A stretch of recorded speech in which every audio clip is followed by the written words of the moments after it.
Sunday మట్టల ఆదివారాన్ని మనము జరుపుకుంటున్నాం కాబట్టి మట్టల ఆదివార శుభాకాంక్షలు మీ అందరికీ తెలియజేస్తున్నాను.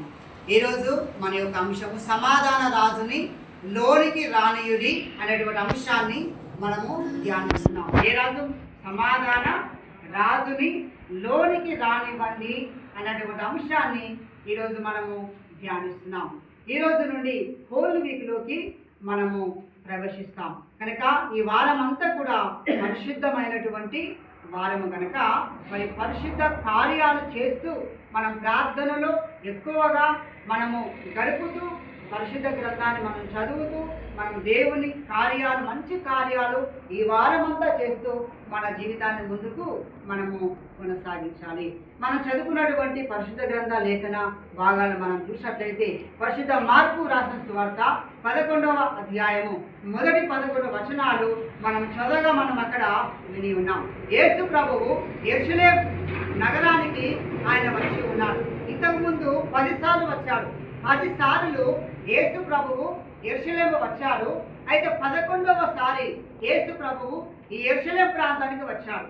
ఈ 11వ సారి యెరూషలేము వచ్చినప్పుడు శిష్యులకు చెప్తూ ఉన్నాడు, ఇదిగో మీరు ఎదుట ఉన్నటువంటి బెతనియ గ్రామానికి మీరు వెళ్ళండి.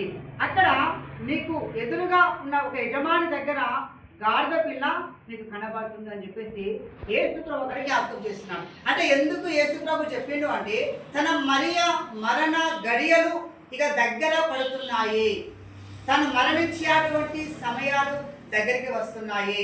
ఈ యొక్క గొలుగొతా కొండ మీద ఆ శిలువ మరణించబోతున్నాడు కాబట్టి ఇక చివరి సమయం ఇక్కడికి నేను రావడం కాబట్టి మీరు వెళ్ళండి అని చెప్పేసి అక్కడ శిష్యులకు అక్కడ జ్ఞాపకం చేస్తున్నారు.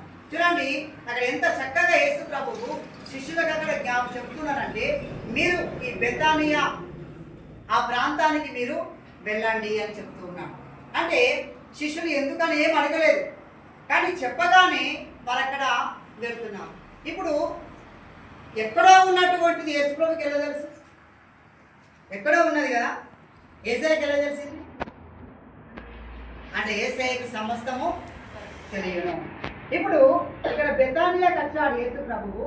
ఈ బెతానియాలో మరి గాడిదలు లేవా అంటే ఉన్నాయి, కానీ ఇచ్చేటువంటి మనుషులు లేరు. కఠిన హృదయాలతో వారు ఉన్నారు. అందుకే దేవుని యొక్క సేవకు కావాల్సింది ఆ యొక్క ఉన్న గ్రామంలో ఒకవేళ కఠినమైతే పొరుగు గ్రామంలో నుండి కూడా దేవుడు సేవకు వాడుకుంటాడు. కానీ ఆ సేవలో మనం లేకపోవడమే మనకు ఒక సిగ్గుతనము. అయితే ఆ గ్రామంలో కాకుండా బెతానియా గ్రామానికి యేసు ప్రభు పంపిస్తూ మీరు అక్కడికి వెళ్ళండి. ఇప్పుడు మన ఉద్యానం, ఈ ఉద్యానం ప్రక్కన ఏ గ్రామం ఉంది? ఏది? వెంకటోపల్లి. ఇప్పుడు నేను చెప్తా, ఆ వెంకటోపల్లికి యశ్వంత్ నువ్వు వెళ్ళు.